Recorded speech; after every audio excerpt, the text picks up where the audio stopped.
안녕하세요. 안전한 투자로 편안한 노후 준비 중경투 TV입니다.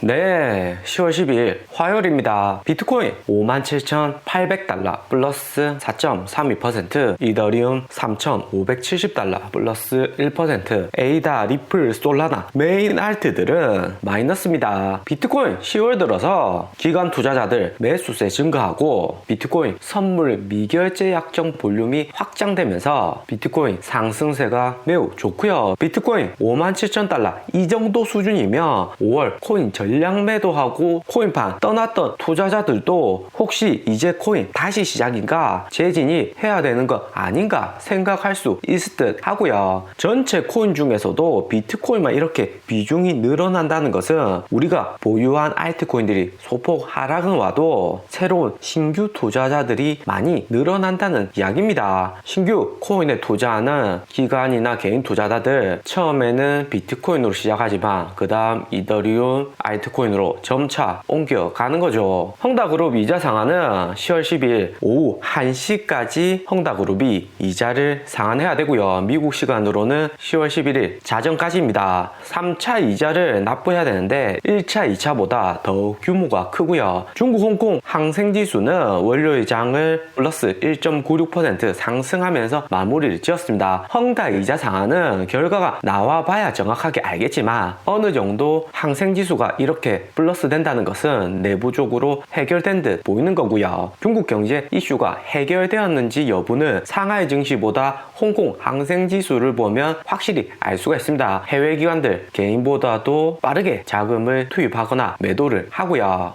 홍콩 거래소에는 중국 알짜 기업들이 대부분 상장되어 있습니다. 중국 부실 많은 국유 기업은 상하이 거래소에 대부분 상장되어 있어서 회계 투명도 높은 홍콩에 상장되긴 어렵고요. 그렇기 때문에 글로벌 기관들이 홍콩에 상장된 중국 기업에 많이 투자하죠. 그리고 이전에 추천드렸던 텐센트 중국 카카오 496달러까지 상승을 했습니다. 420달러까지 떨어졌지만 450달러도 괜찮다고 이전에 추천드렸죠. 미국 테슬라, 중국 텐센트 해외 주식은 이 두 주식만 주가 5% 이상 폭락을 할 때 추가로 매수하면 되죠. 텐센트는 배당이 정말 좋습니다. 꼭 홀딩 하시고요. 워렌 버핏 오른팔 찰리 멍거도 알리바바 주식 매수한다고 하죠. 하지만 지금은 테슬라나 텐센트 많이 올라서 추가 매수는 안 하셔도 되고 이후 적정 가격 내려오면 추천드리고요. 코인은 길어야 한 달이면 저점 나오고 매수할 수 있는데 주식은 최소 몇 달은 지나야 하죠. 헝다파사는 항생지수를 보시면 한시름 놓았고 그 다음은 한국 금리 인상입니다. 그런데 최근 한국 대출 규제, 은행 지점별 부동산 대출 한도 설정 조치를 보면 한국 금리 인상이 10월에 안 하고 11월로 넘겨도 시장에 큰 충격으로 오지는 않을 듯 합니다. 한국 언론에서 11월 한도 벌써 동났어요. 우리은행 지점별 부동산 대출 한도 설정 제일 적은 곳이 5억 원, 지점별로 대출할 수 있는 한도를 설정해 놓아서 추가로 부동산 대출 받기는 어렵고요. 신용도 높은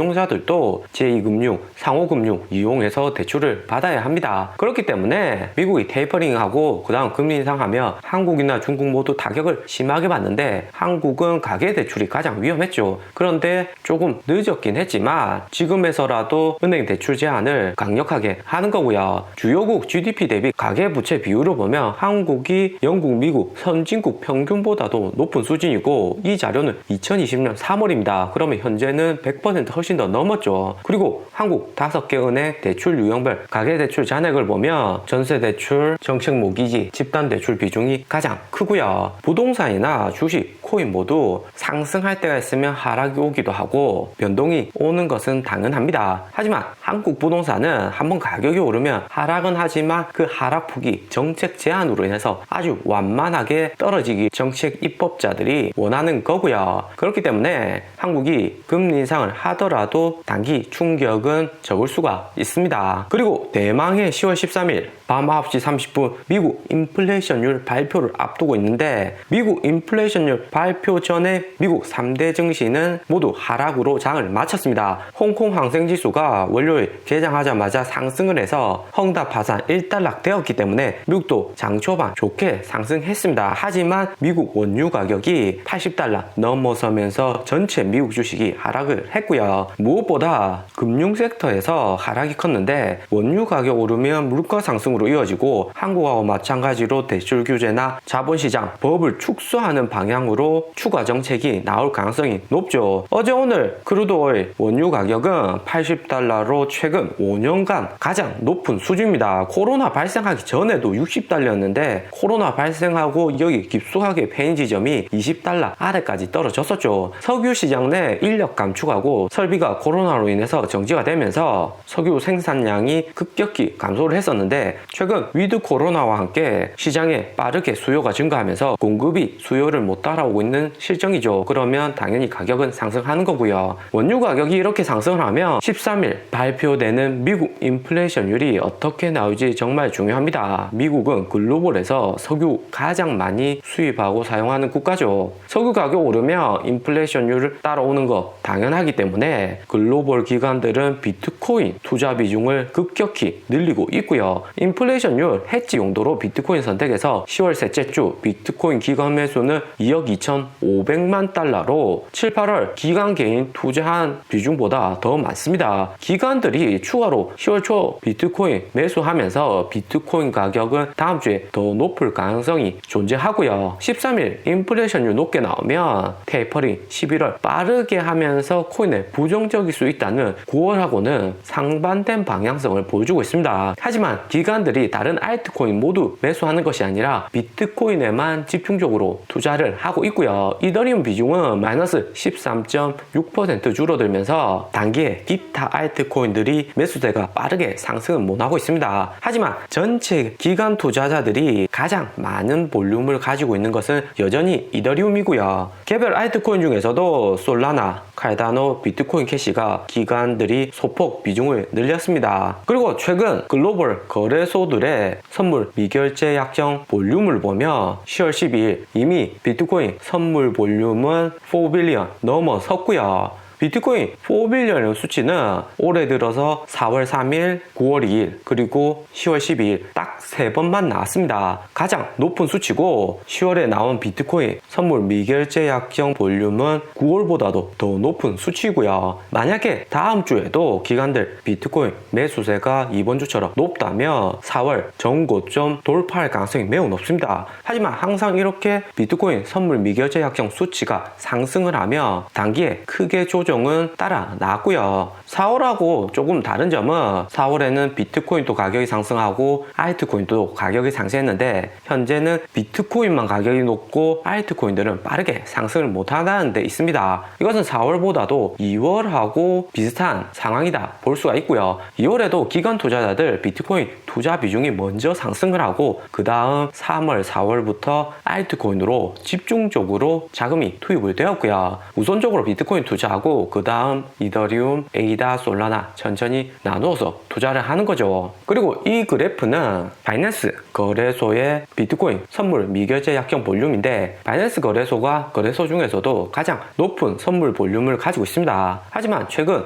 미국인들 주로 투자하는 FTX 거래소를 보면 미결제 약정 볼륨은 4월보다도 더 높은 수준이고요. FTX 거래소가 9월부터 본격적으로 미국하고 유럽권 투자자들 진입을 했기 때문에 미국, 유럽 형님들이 선물 투자를 많이 한다 볼 수가 있습니다. 거기에 반해서 중국 OK 거래소는 4월보다도 훨씬 더 선물 비중이 적은 수치죠. 하지만 이것은 중국 정부의 코인 거래 제재로 인한 하락세이고 최근 중국인들 많이 옮겨간 DYDX 탈중앙화 거래소의 비트코인 선물 미결제 약정 볼륨을 보면 엄청나게 상승해 있는 것을 알 수가 있습니다. 중국인들이 OK 거래소, 호비 거래소보다도 DXDY 거래소 이용해서 선물 거래를 늘리고 있고요. 그리고 최근 현물 거래량하고 파생상품 거래량을 보면 파생상품 거래량이 코인 현물 거래량을 넘어선 것을 알 수가 있습니다. 바이낸스 거래소 현물 거래량은 30조이지만 파생상품 거래량은 82조이고요. 코인 웬만히 투자하시는 분들은 모두 마진 거래 2배, 5배, 10배, 최대 50배까지 선물 청산 위험을 안고도 파생 상품 거래를 하고 있다고 볼 수가 있고요. 항상 파생 상품 거래는 리스크가 따르고 파생 상품 거래가 감소 추세로 들어가면 여기 있는 파생 상품 거래량은 다시 현물 거래하고 알트코인으로 옮겨갈 가능성이 매우 높고요. 바이낸스 거래소에서 파생 상품 가장 많이 거래되는 상품을 보면 비트코인, 이더리움은 여전히 높은 수준이고 그 다음 폴카닷, 바이낸스 코인, 라이트코인, 칼다노, 리플, 비트코인 캐시, 첼링크 순입니다. 그리고 미국에서 거래 많이 하는 FTX 거래소는 솔라나, 라이트코인, 칼다노의 마진 거래 높고요. 오늘의 영상은 여기까지입니다. 좀 더 디테일한 투자 정보가 필요하신 분들은 커뮤니티로도 자료가 공유되니까 멤버십 가입과 구독 부탁드립니다. 감사합니다.